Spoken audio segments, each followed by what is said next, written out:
Bueno, ¿qué tal? Buenos días. Vamos a continuar con nuestras clases en vistas al segundo parcial, que estamos prácticamente a menos de un mes de ir cerrando este periodo de clases. He subido en estos días un artículo que se llama El gendarme necesario. Es un trabajo de un escritor inglés que es llamado John Lynch, que falleció hace un par de años, un gran historiador. A veces uno toma cierta connotación con el tema de los historiadores, así como Daniel James para el caso del peronismo. John Lynch es uno de los historiadores de nota más interesantes, fundamentalmente porque al no ser, digamos, connacional, tiene la particularidad de que, digamos, puede tomar distancia, no solo de los hechos, sino a veces de los personajes. Y el marco de subjetividad con el cual puede trabajar distintas cuestiones es importante. De hecho, uno de los textos más interesantes escritos por John Lynch fue el de Juan Manuel de Rosas. En este texto, que se llama El gendarme necesario, habla fundamentalmente de el rol de los caudillos en lo que podríamos llamar el establecimiento del orden social. Tema que es sumamente interesante. Cuando ustedes este texto lo relacionen con el texto de Negreto, van a encontrar fundamentalmente cuál es el puente de relación en este tipo de cuestiones. Fundamentalmente, cuando se habla del caudillo, arrancamos con uno de los conceptos clásicos que en su momento desarrolló Di Tella, referenciando a que el caudillo obviamente es y fue algo más que un jefe, y que de alguna manera la historiografía ha tratado de ubicarlos como instrumento de desorden, de división interna y demás. De hecho, digamos que el texto señero dentro de la cuestión de los caudillos sería Civilización y Barbarie, o Facundo, el texto de Domingo Faustino Sarmiento, que es el que marca de alguna manera un punto importante de relación en todo este proceso, en el cual de alguna manera lo que podemos decir es que se va cerrando y a su vez se va abriendo otro, pero no podemos dejar de lado el tema de los caudillos. Más allá de esos comentarios de que ellos manipulaban a los sectores más desprotegidos, que se dedicaban al saqueo, que se asemejaban mucho a las figuras de estos feudales italianos tipo condotieros y demás, que cometían desmanes. En realidad, los caudillos fueron agentes muy importantes para el establecimiento del orden en las distintas variantes, porque tenemos que decir que fundamentalmente los caudillos sirvieron para el mantenimiento de un orden dentro de una construcción que algunos sectores denominaron democracia inorgánica. Desde los primeros mencionados, entre ellos para el Río de la Plata el caso de Artigas, y fundamentalmente desde el punto de vista del norte argentino la figura de Miguel Martín de Güemes. Esto tiene mucho que ver, fundamentalmente, no solo por ser líderes que representaban particularmente las estructuras sociales en el ámbito subalterno de la sociedad postcolonial, sino también que fueron el mecanismo de canalización de muchísimas de las demandas de estos sectores que en un contexto de explosión,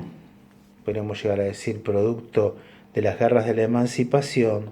produjo también una suerte de necesaria conducción, especialmente por uno de los temas que ya hemos tratado en la primera parte, que tienen que ver con la cuestión de el acceso a la tierra, el acceso a la propiedad, el respeto por los derechos. Y en este contexto digamos que el tema de los caudillos ha sido muy importante. Es también destacable mencionar que estas estructuras fundamentalmente son distintos y los caudillos así son distintos. Todos los caudillos no son iguales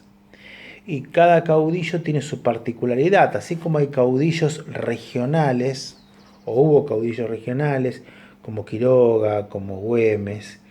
Hubo caudillos que, siendo regionales, pasaron a ser prácticamente nacionales, como fue el caso de Juan Manuel de Rosas. Esto es importante tenerlo en cuenta. Pero también es importante la relación del caudillo como señor de la tierra, señor de la guerra, terrateniente,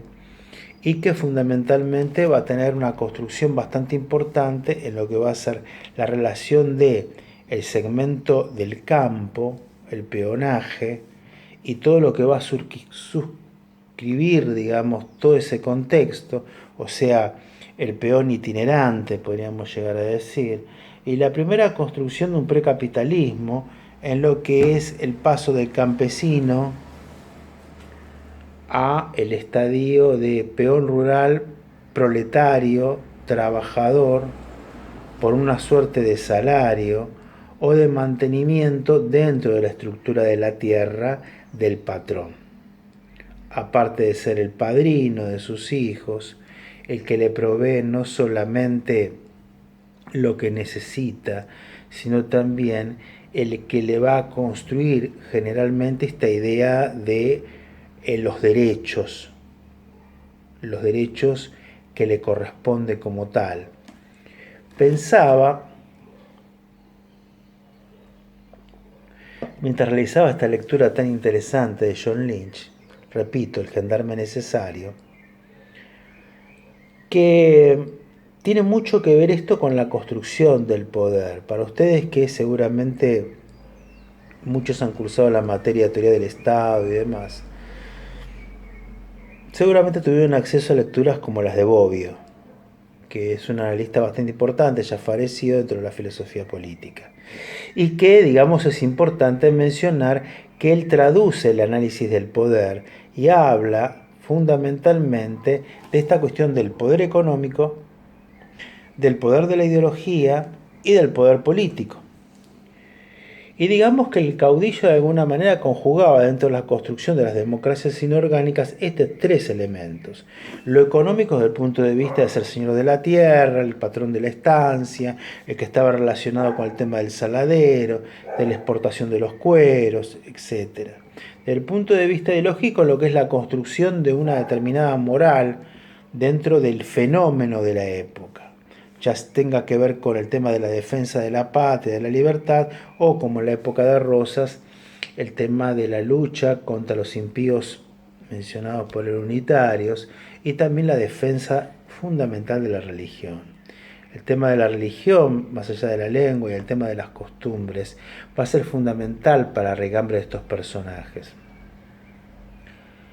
Lynch hace en su análisis, más allá de tocar el tema Río de la Plata, toca también el tema de lo que es Venezuela y lo que es el tema de la Nueva Granada, toda la zona de influencia de Bolívar y del problema que hubo al comienzo fundamentalmente, porque no podemos olvidarnos que Bolívar pertenecía al sector de una aristocracia en construcción, una burguesía,